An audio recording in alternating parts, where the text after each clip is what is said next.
오늘 송병수 집사님과 또 서강선 어르신은 오늘 감기 좀 심하신 것 같은데 못 오셨고요.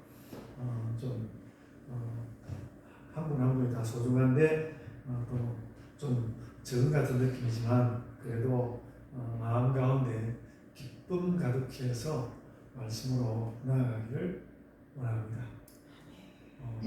그래서 오늘 이렇게 말씀이라도 좀 쉽고 즐거운 말씀이 많아야 되는데 굉장히 말씀이 길고 어렵습니다. 보니까 평소보다 설교문도 길고 그런데 그래도 또 이런 말씀도 또 어려운 목사가 이제 어려운 말씀도 하는 것은 그것을 듣고 난 뒤에 또 기쁨이 있을 것 같아서 이렇게 말씀을 하고 다음 주에 제가 틀림없이 즐겁고 기쁜 말씀으로 말씀할 테고 오늘은 조금 어렵고 조금 길더라도 인내를 가지고 잘 들으시면 굉장히 우리 영혼에 피가 되고 살이 되고 그럴 줄로 생각합니다. 우리가 지난번 제가 로마서 말씀을 통하여서 로마서에서 말씀하는 그 구원의 폭이 어떤 것인지 다 말씀하였습니다. 다 말씀하였고요. 그래서 그때는 제 마음 가운데 막 아픈 분도 다 낫고 우리 교회에 엄청나게 좋은 일들이 막 찾아올 것 같은 그런 느낌이었는데 오늘 또 아프신 분도 있고 아픈 그 육신의 아픈 소식들이 이렇게 전해지고 있어서 다시 한번 그 구원을 이렇게 나누면서 우리의 삶에 우리 아픈 자리에 하나님의 낫게 하심, 하나님의 치유하심이 가득하시기를 소원합니다. 네, 제 말씀에 나아가려고 하는데요. 여러분, 구원은 하나님의 의가 우리에게 실현되는 일입니다. 그래서 그것은 생과 사를 넘고 시공간을 넘고 만물의 존재와 위력을 넘어서 우리가 하나님의 생명과 사랑에 닿는 일입니다. 그래서 이것이 이렇게 엄청나기 때문에 이 일은 인간으로서는 감히 관여할 수 없는 하나님의 일입니다. 하나님이 주체가 되셔서 하는 일이 구원입니다. 그리고 그 결정적인 자리에는 예수 그리스도의 성육신과 십자가와 부활이 있습니다. 우리는 로마서 8장까지 해서 이미 이런 성경의 뜻을 확인하고 지금 우리 로마서 9장에 나와 있습니다. 그런데 우리가 하나님의 구원이 그렇게 놀라운 사랑인 것을 확인하였는데 연이어서 어떤 그 끔찍한 질문도 생긴다는 것을 오늘 본문은 보여주고 있습니다. 왜 누군가는 이 구원에 들어가는데 또 다른 누군가는 이 구원에 들어가지 못하느냐 하는 것입니다. 특히 오늘 본문은 바울의 사역 현실 안에서 이 일을 말씀합니다. 왜 기독교인들은 구원에 들어가는데 수천 년 하나님 백성이었던 이스라엘이 구원에 들어가지 못하느냐 하는 것입니다. 이미 로마서 앞쪽에서 다 해온 말입니다. 나온 말이긴 하지만 구원의 뜻이 더욱더 명백해지자 바울은 그 구원을 잃어버린 것 같은 자신의 민족에 대하여 가슴이 아팠던 것입니다. 우리가 가까운 사람들이 이 구원에 나아오지 못하는 것에 대해서 가슴 아파하는 것하고 똑같은 마음이라 생각합니다. 그래서 본문 4절과 5절에서 거기에 대해서 구구절절 말합니다. 얼마나 이 이스라엘 사람들이 하나님과 깊은 관계를 맺고 있는지 제가 오늘 그것도 쭉 한번 읽어보려고 했는데 설교문이 길어가지고 좀 했고요. 그래서 예수님의 구원은 이와 같이 아름다운데 이스라엘은 생각하니 가슴 아프다. 그것을 오늘 9장에서 말씀하고 있죠. 이스라엘이 구원에 들어가지 못한다니 그런 가슴 아픈 말을 하고 있죠. 그래서 바울은 오늘 본문 1절에서 이 일로 인하여서 자신에게 근심과 고통이 있다고 말하였습니다. 이렇게 말했어요. 나에게 큰 근심이 있는 것과 마음에 그치지 않는 고통이 있는 것을 내 양심이 성령 안에서 나와 더불어 증언하노니. 그랬습니다. 그래도 바울은 여러분 이게 중요합니다. 그래도 바울은 자기가 유대인으로서보다는 기독교인으로서 이 문제를 다시 한번 정확하게 말씀하고요. 그것이 오늘 9장의 말씀입니다. 오늘 본문이 이스라엘은 구원 못 받는다고 물론 못 받는 것은 아닙니다. 오늘 본문은 그도 이스라엘이 구원으로부터 떨려나는 그 이스라엘의 위험을 말하지만 완전 소멸 같은 것은 말하지 않고 있습니다. 로마서는 앞에서 내내 구원은 차별이 없다고 말씀했습니다. 구원은 차별이 없다. 구원은 차별이 없다고 계속해서 말씀해 왔습니다. 이스라엘도 마찬가지다. 그래서 이스라엘은 이제 특별한 죄, 하나의 이 땅 가운데는 오직 유일한 하나님 백성이었다는 그 특별한 죄를 이제는 내려놓고 모든 민족 중 하나가 된 것입니다. 오늘 본문도 그 원칙 안에 있습니다. 누구라도 죄가 있으면 책임을 져야 하고 그것을 할 수 없다면 예수님의 대속하시는 은혜를 입어야 합니다. 문제는 이스라엘 사람 다수가 예수님의 이 대속의 은혜에 나아가려 하지 않는다는 것입니다. 바울도 지금 그 이야기를 하는 것이죠. 그래서 또 이스라엘은 구원에서부터 멀어질 수밖에 없다. 로마서는 이 문제에 대하여서 9장만으로 끝내지 않고 9장으로부터 11장까지에 걸쳐서 3장에 걸쳐서 세 가지로 말씀할 것입니다.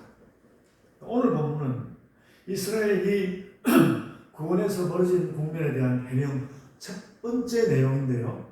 이 첫 번째 말씀의 요지는 구원이 하나님의 주권과 자유라는 것입니다. 우리가 이스라엘에 대해서 어떻게 느끼든지 이 구원이라는 것은 하나님의 주권과 하나님의 자유다. 너희들이 어떻게 생각하든지 하나님 뜻대로 하실 것이다.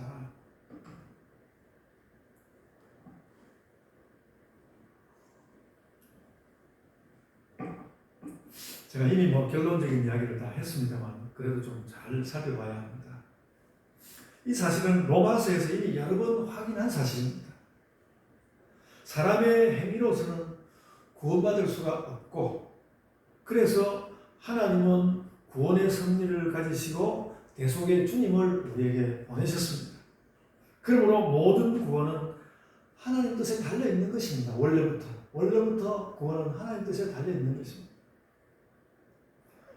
그러나 이것을 의도적으로 나쁘게 표현하는 사람이 있다면 그런 사람들은 구원을 하나님 마음대로 하나님 입맛대로 하는 것이라고 그렇게 말할 수 있을 것입니다. 바울도 지금 그렇게 말하는 어떤 사람들을 염두에 두고 이 말을 하고 있습니다. 그러나 하나님 마음대로 하나님 입맛대로 이런 말은 원래 하나님의 그 성품에 전혀 맞지 않습니다. 하나님 절대로 그렇게 하는 분이 아닙니다. 신학자가 아니라 철학자들조차도 하나님이 아주 개별적으로 하나님 개인인 것처럼 하나님께서 아주 개별적으로 하는 그 무엇이라도 그것은 절대로 편협하지 않고 절로 보편적이 되게 되어 있다고 철학자들이 그렇게 하나님이란 이름만 가지고 그렇게 인정합니다. 그래서 그것은 사람의 편견을 넘어서 모두에게 가장 적절할 것이다. 하나님 뜻대로 한다면 편견을 넘어서 모두에게 가장 적절할 것이다. 철학자들이 그런 걸 인정합니다. 물론 그런 것에 대해서 비판하는 철학자들이 있긴 하지만 그래서 이렇게 하시는 하나님을 두고 사람들은 대체로 그것이 하나님의 숭고함이라고 표현합니다. 근데 구원은 그 하나님의 숭고함 중에서도 하나님의 가장 숭고한 섭리입니다. 그것은 편중되지 않은 한편 사람들의 개념을 사람들이 가질 수 있는 개념을 넘어서기도 하기 때문에 사람의 말로는 표현 못하는 것도 있다고 봅니다. 그래서 이것을 보통은 우리가 하나님의 신비라고 불러왔습니다. 하나님께 속하였는데 사람으로서는 관여할 수 없는 자리가 있다. 하나님의 섭리. 그래서 우리는 구원에 하나님의 주권과 자유가 있다는 것을 알아야 합니다. 그런 의미에서 하나님의 주권과 하나님의 뜻대로 하는 하나님의 자유가 있다. 내 멋대로 인간들이 뭐가 되든지랑 관계없어. 그런 것이 아니라 하나님께서 하나님의 그 숭고함을 가지고 하나님의 주권과 하나님의 자유를 행사하시는 것입니다. 그래서 우리는 구원이 사람에게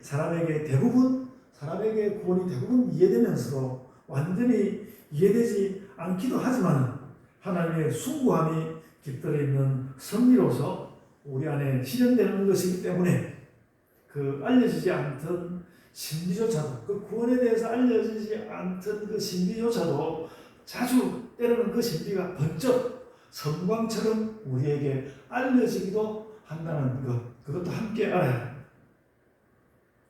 그런 것을 두고는 우리가 뭐라고 부르는가 하면 신앙의 직관이라고 불러왔습니다. 그런 말들이 다 의미가 있는, 하나님을 숭고하다고 부르고 또 직관한다고 말하고 하나님의 신비가 있다고 말하고, 그런 것들이 다 의미가 있는 것입니다. 오늘 본문은 이 중에 완전히 이해하기 어려운 한 가지를 말씀합니다. 그 숭고한 하나님의 사역이 왜 누구에게는 적용이 되고 누구에게는 적용이 안 될 수 있다는 것인가, 그렇게 좋은 것을, 이것이 오늘 9장에 던져진 질문입니다. 기본적인 답은 역시 로마서 8장까지 오면서 이미 다 말씀하였습니다. 그리스도를 의지함으로써 구원되는 것이고, 그렇지 않으면 구원의 방법이 없다는 것입니다. 마틴 루터는 구원에 대해서 말씀하면서 누군가가 믿음의 배를 타고 가다가 스스로 그 배를 떠난다면, 스스로 떠나지 않는다면 절대로 그 믿음이 깨지는 법은 없지만, 스스로 그 배를 떠난다면 그러면 구원을 떠나는 것이라고 말하였습니다. 구원으로 향하는 믿음의 배를 타느냐 마느냐 하는 문제인데, 본문 말씀은 마치 하나님께서 의도적으로 누구는 배에 태우고 누구는 배에 태우지 않는 것처럼 보일 수가 있겠다는 것입니다. 그럴까 아닐까? 물론 성경 말씀은 아니라는 말씀이죠. 그런 말씀을 하려고 하는데 말씀에 귀 기울여 보아야 할 것입니다. 우리가 도달해야 할 답이 무엇인지는 오늘 본문에 이미 나타나 있습니다.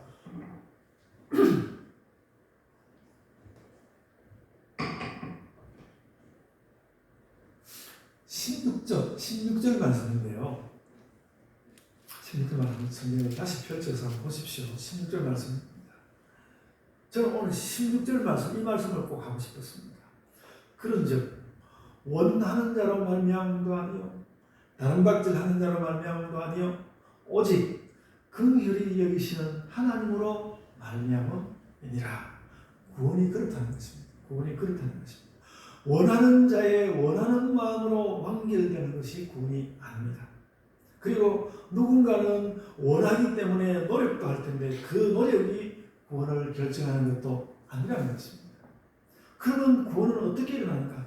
오직 긍휼히 여기시는 하나님으로 말미암는다. 그렇게 말씀하였습니다.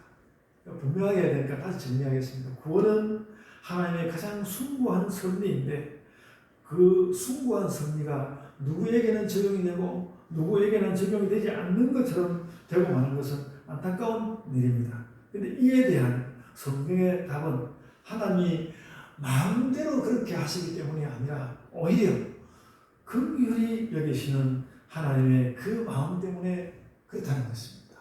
그래서 제가 이제 설명해야 되는 부분입니다. 제가 오늘 그래서 설교 제목을 주권과 긍휼이라고 제목을 썼는데요. 그렇습니다. 그래서 이제 우리는 질문을 좀 바꿔야 합니다.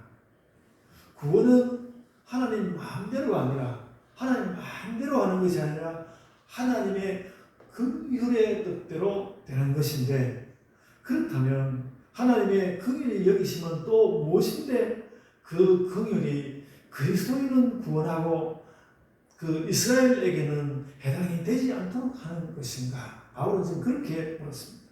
특히 그렇습니다. 이렇게 질문을 바꾸어 보아야 할 것입니다. 왜 그 긍휼이 그리스도인은 구원하고 다른 사람에게는 해당이 되지 않도록 그렇게 되는 것입니다. 당장 하나님의 긍휼이라는 말과 별로 안 들어맞는 것 같은 말씀이 본문에 나옵니다. 21절 말씀입니다. 21절 역시 표상 보십시오. 21절 보면 토기장이가 진흙 한 덩이로 하나는 귀있을 그릇을 하나는 처있을 그릇을 만들 권한이 없느냐 이렇게 말했습니다. 토기를 믿는 사람이 무슨 그릇을 믿든지 그 사람 뜻대로 그 사람 마음대로 하는 거 아니야? 이 말은 하나님의 긍휼보다는 하나님의 마음대로라는 뜻에 더 가까워 보일 수도 있습니다. 어쨌든 이제 21절 말씀을 살펴보아야겠는데, 첫째로 토기장, 이거 저는 그렇다고 생각합니다. 토기장이가 만드는 귀한 그릇과 천한 그릇은 반드시 구원받은 자와 그렇지 못한 자를 비교하는 것은 아닙니다. 그렇지 않다고 생각합니다. 그렇게 생각되기 쉽지만 강조점이 다릅니다. 이 비유는 구원받는 자와 그렇지 못한 자를 대조하고 구별하려는 비유가 아니라 구원에 대해서 하나님께서 권한과 자유를 가지고 있다는 그것을 밝히려는 비유입니다. 이 비유에서는 귀한 그릇이냐 천한 그릇이냐 하는 것이 중요한 것이 아니라 토기장이는 자신의 의사대로 무슨 그릇이든지 만들 수 있다, 그렇게 말씀하는 것입니다. 천하다는 말과 구원 못 받는 사람을 딱 연결시키는 것은 옳지 않은 해석입니다. 그런 가능성도 좀 있긴 했지만 딱 그렇게 연결시키는 것은 옳지 않은 해석이라고 봅니다. 그리고 천한 그릇이 반드시 버려지는 것은 아닙니다. 여러분 그 요강이 좀 지저분하지만 그 요강을 버리지 않잖아요. 버리지는 않아요. 천한 용도에 사용되어야 합니다. 귀한 그릇 가운데도 버려지는 것이 나올 수 있고 천한 그릇 가운데도 중요한 역할을 하는 것이 있습니다. 그래서 21절 말씀은 적혀있는 것보다 더 단순하게 있는 것이 좋습니다. 토기장에는 흙으로 무슨 그릇이든 만들 권한이 있다. 그리고 하나님은 구원에 대하여 절대적인 권한과 자유를 가졌다. 그의 그 숭고함을 배경으로 해서. 그래서 토기장이가 반론할 수 없다면 사람도 구원에 대하여서 하나님께 반론할 것이 없다. 좀 더 말씀해야 하지만 뜻은 그렇습니다. 구원은 하나님께서 권한과 자유를 가지고 최선을 다하시는 겁니다. 그 긍휼을 가지고 최선을 다하시는 겁니다. 그래서 본문에는 이 하나님의 권위와 오늘 여러분 제가 일부러 이 1절부터 29절까지 굳이 이렇게 오늘 그 성경 말씀을 다 읽었는데요. 오늘 본문은 이 하나님의 권위와 자유를 말씀하려고 하는 구절이 계속 연이어서 나옵니다. 우선 7절 말씀을 보면 7절 보십시오. 7절 보시면 또한 아브라함의 씨가 다 그의 자녀가 아니라 오직 이삭으로부터 난 자라야 내 씨라 불리리라. 이 하나님의 권한이 들어있다는 것입니다.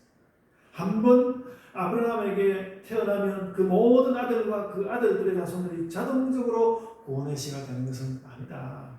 여기에 하나님의 권위와 하나님의 자유가 작용한다. 그 다음은 13절입니다. 13절에는 이렇게 기록됐습니다. 비슷한 얘기 기록된 바 내가 야곱은 사랑하고 에서는 미워하였다 하심과 같으니라. 이게 하나님의 자유라는 것이죠. 아브라함을 지나서 같은 이삭의 아들이라 할지라도 구원의 씨는 또다시 하나님께서 권위와 자유를 가지고 정하신다. 그리고 15절 말씀입니다. 그 사이에 또 있는데요. 또 있긴 하지만 15절 말씀입니다. 모세에게 이르시되 내가 긍휼히 여길 자를 긍휼히 여기고 불쌍히 여길 자를 불쌍히 여기고, 지금 토기장이 이야기하는 거 똑같은 이야기입니다. 계속 이 말씀을 하잖아요.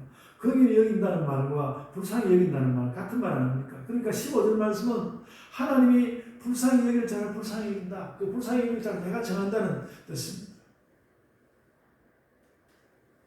근데 그 불쌍히 여길 자를 하나님께서 권위와 자유로 긍휼을 가지고 정했습니다.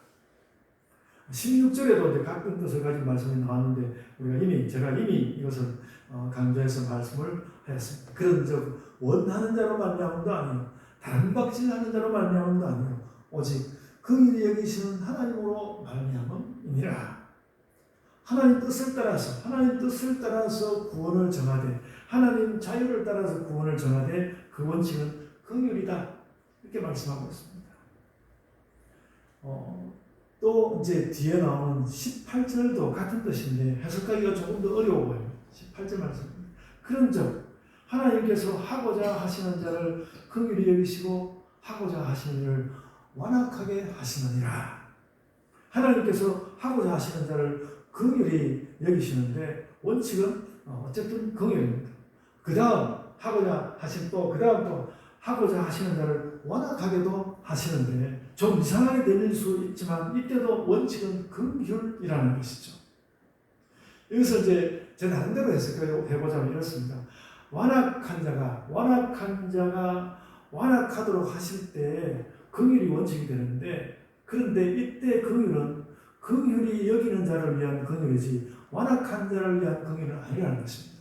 다른 사람에게 긍휼이 베풀어지도록 하기 위해서 완악한 자를 그냥 놔둔다, 그런 뜻으로 말씀한다는 것이죠. 칼마르트는, 제가 이거 해석하기 어려워서 그 칼마르트의 그 로마서 강해를 꼼꼼히 좀 읽어보고 그러는데요. 칼마르트는 로마서 강해에서 그 말을 이렇게 해석했습니다. 아무런 권력이 없이 그 무엇이든 결정할 수 없는 모세는 오히려 완악한 바로를 기다릴 수밖에 없었고, 바로의 그 완악함이 극단을 향하여서 치닫다가 마침내 이스라엘을 애굽에서 나가도록 할 수밖에 없었다라는 것이죠. 그래서 이스라엘이 하나님의 긍휼을 입기 위해서는 바로가 완악하여지는 것이 필요하였다, 그렇게 하셨다는 것입니다. 그리고 나서 좀 더 이어가는 말씀입니다. 22절은 하나님께서 바로를 그렇게 사용하셨다 해도 부당하지 않다는 말씀을 이어가고 있습니다. 하나님께서 이스라엘을 구원하시는 능력을 보이시기 위해서 바로를 완악하게 하셨는데, 그것은 아무 잘못도 없는 바로를 괴롭힌 것이 아니다라는 것입니다. 한번 21절 한번 보십시오. 보면 수백 년 그 애굽의 이스라엘 압제에도 불구하고, 애굽이 이스라엘 백성을 막 압제하는 그 압제에도 불구하고 그를 관용하셨다가, 애굽의 그 모든 이스라엘을 부르는 그 압제를 관용하고 계시다가 하나님의 긍휼이 꼭 필요할 때, 출애굽할 그때에 그것을 사용하셨다는 것입니다. 이스라엘을 위한 긍휼, 그것을 세우기 위해서. 그러니까 이 땅에 애굽은 이 땅의 역사만으로 살아가는 인종 아니겠습니까? 이 땅의 역사만으로 살아가는 바로에게 수백 년을 참으신 것은 오히려 하나님의 관용이다. 하나님은 애굽을 관용했고, 그런 다음에 관용하고 난 이후에 그냥 하나님께서 긍휼이 필요하실 때 사용하셨다는 것입니다. 완악한 자를 완악에 내버려 두는 것도 세상 역사 속에서는 관용이다. 그래서 멸하기로 준비된 진노의 그릇을 오래 참으심으로 관용하시고, 이렇게 말씀하셨죠. 그리고 이제 23절은 22절을 이어갑니다. 그래서 완악한 자들에게는 그들에게 줄 수 있는 관용을 이미 주었고, 다시 긍휼로서 대할 자들을 구하시는 것이 하나님을 비방하지, 그렇다면 하나님을 비방할 일이냐, 그렇게 말씀하시는 것이죠. 긍휼의 그릇에 대하여 그 영광의 풍성함을 알게 하고자 하셨을지라도, 그 완악함을 사용해서 긍휼을 드러낸다 하실지라도 누가 거기에 대해서 무슨 말을 하겠느냐. 하나님의 구원하시는 긍휼은 이렇게 일어나는 것이다. 그래서 이스라엘에게도 그렇게 우리는 말할 수 있을 것입니다. 하나님께서 이스라엘의 긴 역사를 통해서 이스라엘을 참으시면서 내내 긍휼을 베풀어 주셨다는 것이죠. 여러분, 근데 이 로마서 말씀은 거기서 끝나지 않고요, 24절로 29절은 또 한 번의 반전을 보여줍니다. 그 중에서 24절은 전체적인 그림을 보여주는데요, 우리가 바로 구원받는 그리스도인인데 여기에는 차별 없이 유대인도 있고 이방인도 있다. 뭔가 기독교인과 유대인들을 아주 갈라놓은 것 같은데 바울 사도가 그 이야기를 합니다. 우리가 바로 구원받는 그리스도인인데 여기는 차별 없이 유대인도 있고 이방인도 있다. 다 있다. 그런 말씀을 하고 있죠. 결코 이스라엘만 버려둔 것은 아니다. 이 그릇은 우리니 곧 유대인 중에서뿐 아니라 이방인 중에서도 부르신 자니라. 그렇게 말씀하셨습니다. 이것이 로마서에서 계속 견지해온 어떤 구원의 공평성을 보여줍니다. 그리고 25절과 26절은 호세아 인용인데요. 제가 25절만 그 요지를 말씀하면 이렇습니다. 그 말씀은 내 백성이 아닌 자를 백성이라 부르고 내 백성이 아닌 자를 백성이라 부르고 사랑하지 않는 자를 사랑한 자라 부른다. 이거 하나님의 긍휼 때문에 그런 거거든요. 내 백성이 아닌 자를 백성이라 부르고 사랑하지 않는 자를 사랑한다. 왜? 나는 그 긍휼, 하나님의 긍휼을 베푸시니까. 근데 이 말씀이 대단히 중요해 보입니다. 하나님 안에서 자꾸 이 반전이 일어난다는 것입니다. 그러니까 딱 예수님이 말씀하시고 바울이 이 로마서를 쓸 때까지만 아니고 이 반전은 계속해서 일어난다는 거예요. 계속해서 일어난다. 전에는 아니었는데 이제는 맞다고 하니까 역으로 전에는 맞다고 했는데 이제는 아니라고 할 수도 있을 것입니다. 전에는 유대인이 백성이라고 했는데 이제는 아니야. 예수를 믿는 자들이 이제 내 백성이야. 그렇게 오늘 본문은 그렇게 되어 있는 것이죠. 여러분. 그리고도 이 말씀은 더 많은 반전을 안고 있는 것입니다. 이제 이스라엘이 하나님 백성이었던 것이 이제 하나님 백성이 그리스도인으로 바뀌었습니까? 그래서 이제는 이스라엘의 많은 사람은 백성 아닌 자가 되었습니다. 그러나 여기 25절 말씀을 그러니까 이스라엘의 많은 사람이 백성 아닌 자가 되었는데 여기 25절 말씀을 한 번 더 적용시킬 수 있다는 것이죠.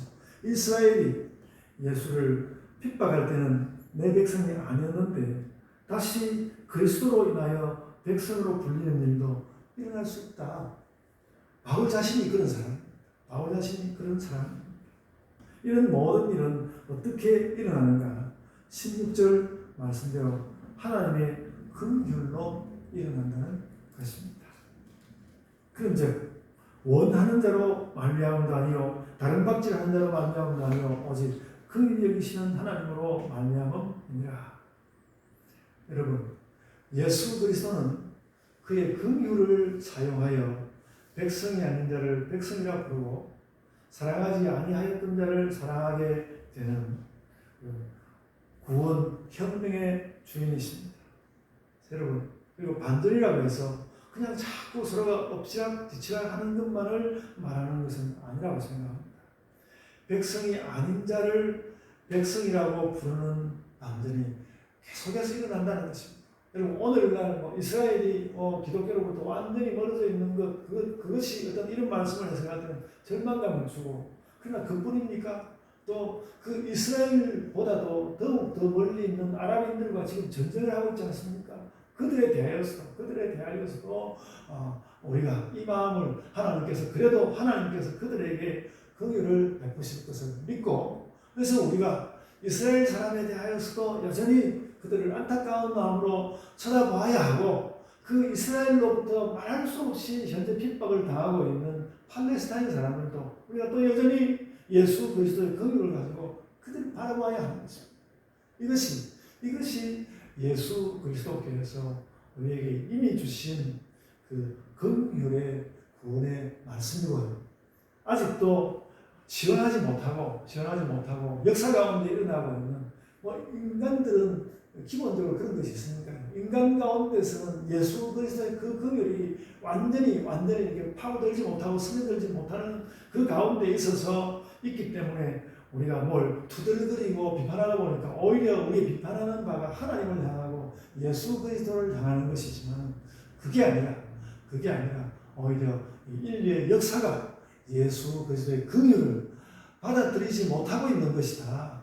그 인간의 그 무엇인가 비뚤어진 것이 예수 그리스도의 긍휼, 하나님의 긍휼을 받아들이지 못하고 있는 것이다. 그것을 깨닫고 나 자신도 긍휼을 얻고 그 긍휼을 아주 나에게 가까운 사람에게 또 혹은 멀리 있는 사람에게 그 누구에게든지 그 긍휼을 우리가 전하여야 하겠다.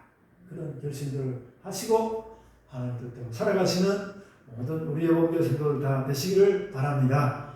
아멘. 자, 기도하겠습니다.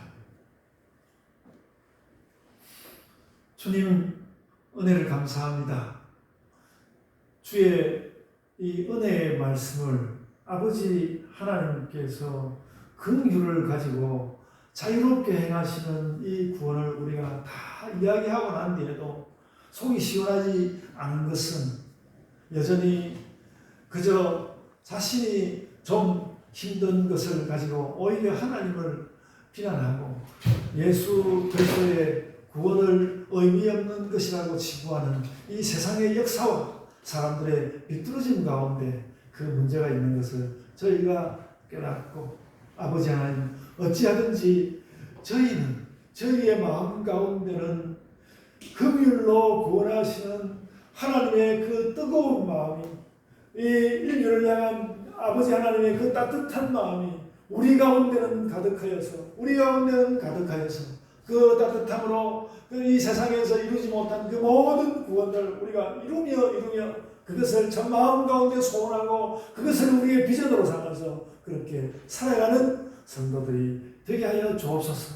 그 비전으로 우리가 선교도 하고 교육도 하며 예배도 드리고 교회 모든 사역을 해갈 그런 결심 가운데 살아가는 백성들이 되게 하여 주옵소서. 감사하고 예수님 이름으로 기도드리옵나이다. 아멘.